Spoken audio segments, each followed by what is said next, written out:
लिए याद किया। पुत्र है रावण, कहिए पिताश्री तुम्हारा समय आ गया था। इंद्रजीत वीर गति प्राप्त हो गया है। क्या कहा पिताजी? हाँ पुत्र, यह कैसे हुआ? हमारा भाई तो बहुत बड़ा योद्धा था और उसके साथ ये करतूत इसने की। हाँ पिताश्री, हमारा घर का भेदी वह सारे भेद बोल रहा है। पुत्र मेघनाथ कुंदेली का हवन कर रहा था और उसी समय उन बानर और भालुओं ने उसके हवन को नष्ट कर दिया, जिसके कारण मेघनाथ को अजय शक्ति प्राप्त नहीं हो पाई और वो तीर गति को प्राप्त हो गया। अच्छा, तो कहिए पिताश्री मेरे लिए क्या आदेश है?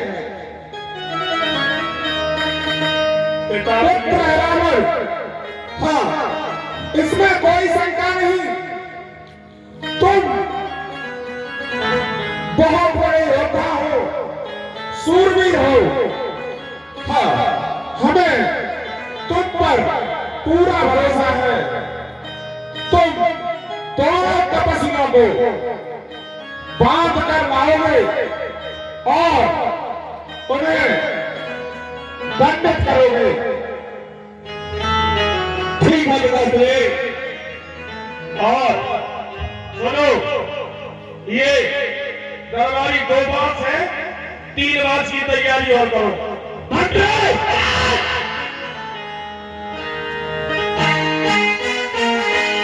ठीक है पिताश्री, अब मैं जाता हूँ और मैं उन दोनों को हर कर लाऊंगा।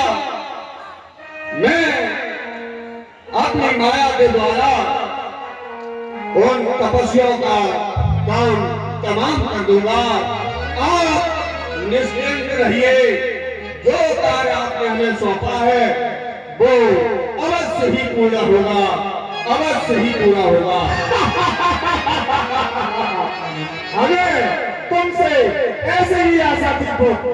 ठीक है पिताश्री, आप मुझे आज्ञा दीजिए। तुम्हारा कल्याण हो तो ठीक है, मैं जाता हूँ। हे दरबारी, तुम 3 बातों का इंतजाम करो। मंत्री कहिए प्रभु। देखिए, हमारी सेना और हमारे सारे ऋषि मानव बहुत समय से युद्ध कर रहे हैं। संध्या का समय भी हो गया है। सबसे कहिए विश्राम के लिए वो अपने अपने शिविरों में चले जाएं। अवश्य प्रभु, मेरी भी यही इच्छा है कि निरंतर युद्ध करने की वजह से हमारी सेना विश्राम चाहती है, तो हमारी सभी सेना विश्राम कर ले, उसके बाद सुबह फिर से युद्ध होगा। हे हनुमान, कहिए प्रभु, हमारे इस दल में जो भी है उनसे बोल दीजिए कि सभी लोग रात्रि का विश्राम करके सुबह फिर युद्ध के लिए तैयार हो जाएं। अवश्य प्रभु, सबको संदेश दे दिया है।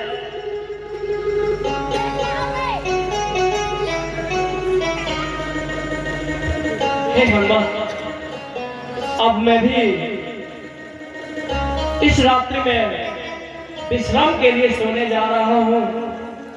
हे प्रभु, आप और भैया लखन भी विश्राम कर ले। मैं यहाँ पर पहरा दूंगा और आप सभी लोग विश्राम करें।